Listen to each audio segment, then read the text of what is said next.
Tô aqui com um levantamento, só escândalos envolvendo PT desde 2001. Toninho do PT, prefeito de Campinas, assassinado. Celso Daniel, 2002, banestado. 2003. Caso Valdomiro Diniz, 2004. Caso dos Correios, 2005. Pô, tem até dois no mesmo ano. Mensalão, 2005. Escândalo dos Aloprados, 2006. Caso Francenildo, 2006. Operação Navalha, 2007. Caso Bancop, 2008. Caso dos Cartões Corporativos, 2008. 2009, Refinaria Abreu e Lima, 2010. Caso Erenice Guerra, 2011. Escândalos em série de ministros, 2012. Operação Porto Seguro, 2013, pedaladas fiscais, 2014, Petrolão, 2015, o João Vacari, 2016, Delcídio do Amaral, 2016, impeachment da Dilma, 2017, o triplex do Lula, 2018, prisão do Lula, 2019, Antônio Palocci, e por aí vai. Toninho do PT. Bom, Toninho do PT é um dos políticos mortos antes da eleição do Lula. Ele morre na véspera do 11 de setembro de 2001. Portanto, as redações todas prontas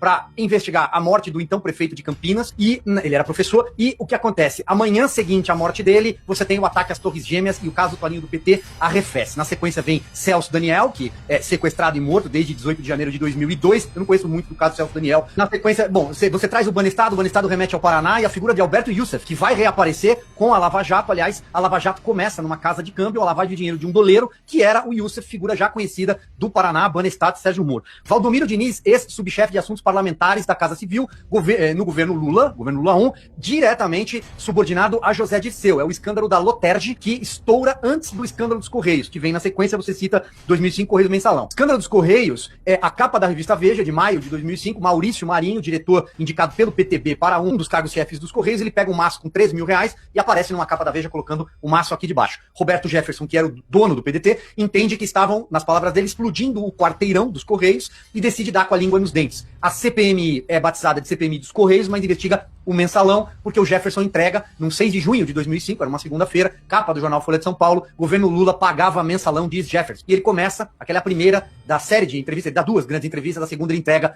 mais detalhes sobre o Carequinha, o Marcos Valério e a SMPIB e as agências, e o Brasil descobre o Mensalão. Você traz os aloprados em 2006. O escândalo dos aloprados acontece na véspera da eleição de 2006 e, aliás, chacoalha um pouco aquela eleição modorrenta, que é a eleição do Lula contra o Alckmin. O Alckmin consegue ter menos votos no segundo turno do que no primeiro, justamente por conta do dossiê dos aloprados. Os aloprados eram petistas que trabalhavam ali ligado às campanhas, principalmente do Aloysio Mercadante, então senador candidato ao Palácio dos Bandeirantes, ao governo de São Paulo, e esses aloprados produzem dossiê contra o Serra, na época, contra o Alckmin, e a montanha de dinheiro, a foto vai parar no Jornal Nacional, e é um dos fatores que desestabiliza e força um segundo turno, mesmo com o Lula coalhado pelas investigações do Mensalão. E também importante lembrar que essa eleição, ela acontece num clima muito ruim no Brasil por conta do acidente do voo da Gol, na véspera do primeiro turno, Gol 1907, um dos maiores acidentes aéreos e uma das maiores tragédias do Brasil. Você vem pro caso Francenildo. Francenildo é o caseiro, é o cara que derruba, na capa da revista Época, ele derruba o Antônio Palocci, ministro da Fazenda, com o contra-cheque. O Francenildo, sujeito simples, norte e nordeste do Brasil, acho que ele era piauiense. Ele recebe um dinheiro do pai numa conta e o então diretor da Caixa Econômica, subordinado ao Palocci, quebra o sigilo dele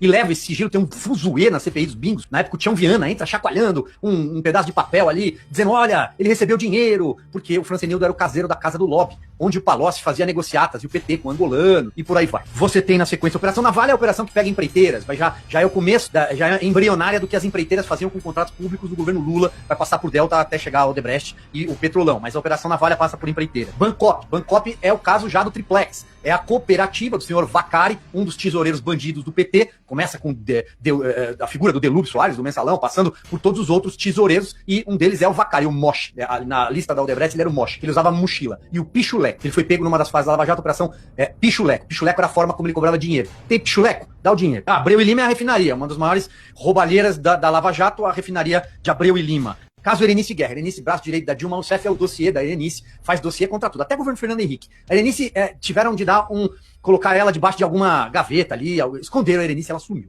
Nunca mais apareceu. Mas era a senhora que ficava na antessala da Dilma Rousseff e fazia os dossiês. Ela era produtora de dossiês contra adversários políticos. Escândalo dos ministros 11, 12, por aí vai, é aquela faxina obrigatória, porque quando a gente fala faxina, dá a impressão que a Dilma Rousseff teve de demitir aquela sequência de ministros, foram 7, 6 deles por conta de desvios e suspeitas de roubalheira, mas foi uma faxina obrigatória, começa a cair todo mundo. Tanto que você vai emendar com o que você fala de cartões corporativos aqui. Cartões corporativos é o escândalo que também derruba ministros. Tinha o Orlando Tapioca Silva, né, que passou o cartão corporativo para comprar tapioca, e a Matilde Ribeiro, lembra?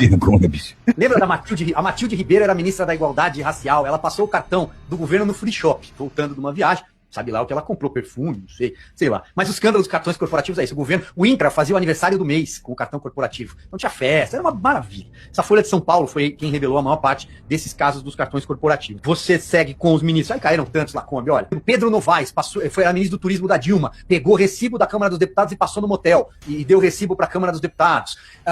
O Wagner, que aliás Wagner Rossi, que é pai do Baleia Rossi, líder do PMDB, era ministro da Agricultura, pegou helicóptero com quem não devia, fornecedor do ministério. Você teve o Tapioca, que eu citei que era ministro do esporte, tem o próprio Nelson Jobim também sai mal naquela época do ministério, o Palocci cai do ministério da Dilma, da Casa Civil, porque roubou o caixa 2 do próprio PT, você tem o ministro Alfredo Nascimento, que cai também na área, ele é do Amazonas, olha, é uma sequência de ministros todos em efeito dominó. Para finalizar, Petrobras, Vacari, já falei, Delcídio cai com o Cerveró. O Delcídio é gravado pelo filho do Cerveró num plano de fuga do Cerveró, que evidentemente não se concretizou. Eles chegam a supor que iam colocar o Cerveró num veleiro, ele ia sair pelo Paraguai, é uma história maluca.